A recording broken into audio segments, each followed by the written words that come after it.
ছিল এবং থাকবে। কিন্তু আপনাদের একটা জিনিস মানতে হবে, আমি তো মিটিং করে বলেছিলাম আমরা রিভিউ করব। কোর্টের ব্যাপারে আমাদের আইন মেনে চলতে হয়, একটা বাধ্যবাধকতা থাকে, এটা সবাইকে বুঝতে হবে। এবং আমাদের দিক থেকে আমরা রিভিউ পিটিশন করেছি। যদি রিভিউ পিটিশন অ্যালাউ করে ভালো কথা। আমরা চাইব, আমাদের আইনজীবীরা চাইবেন তাদের মতো যাতে ওদের চাকরি থাকে। কিন্তু সেখানে কোর্ট যদি কোনো ডিসিশন নেয় তাহলে আমি বলতে পারি না যে আমি মানব না, কারণ কোর্টের ডিসিশন মানতে আমরা বাধ্য। কিন্তু সেক্ষেত্রে এখনো পর্যন্ত কারো মাইনে বন্ধ হয়নি। এমনকি গ্রুপ সি গ্রুপ ডি যারা টাকা পাবে না তাদের জন্য একটা স্কিম করে টাকা দেওয়া হচ্ছে। তার উপরে আমি জানি না, আমার একটা জিনিস খুব খারাপ লাগে, যারা উস্কাচ্ছে তারাই কিন্তু মামলাটা করেছে ওদের বিরুদ্ধে। চাকরিগুলো কিন্তু আমাদের জন্য যায়নি। চাকরিগুলো যাদের যাবার পথে দাঁড়িয়েছে সেটার জন্য দায়ী যারা, আমি তাদের বলবো এটা না করলেই পারতেন।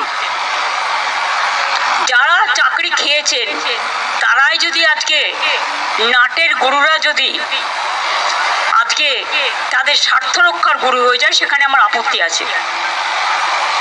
তাদের রাজ্য সরকারকে বিশ্বাস করা উচিত ছিল। আমি নিজে ওদের সাথে মিটিং করেছি।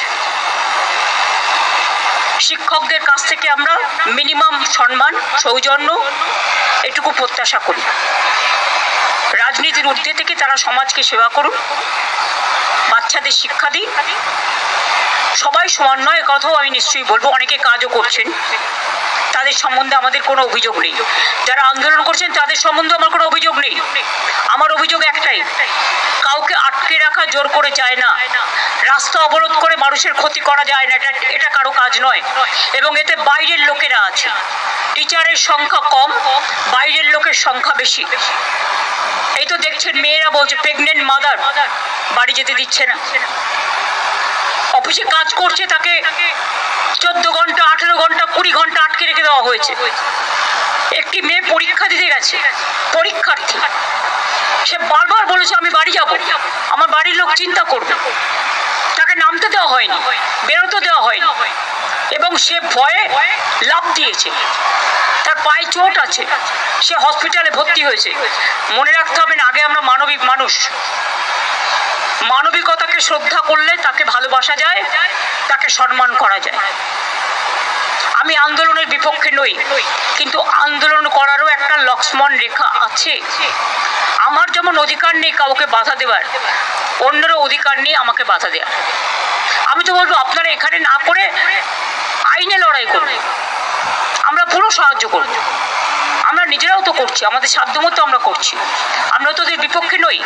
কিন্তু কোনো রাজনৈতিক দল যদি মনে করেন রাজনৈতিক দল জল ঘোলা করবেন, তাহলে সেই রাজনৈতিক দলকে আমার কোয়েশ্চেন থাকবে, কোর্টে গিয়ে কেসটা তো আপনারা করেছিলেন, এটা করা কি ঠিক ছিল? জাস্ট এই পর্যন্ত আমার। अगर 6 महीने में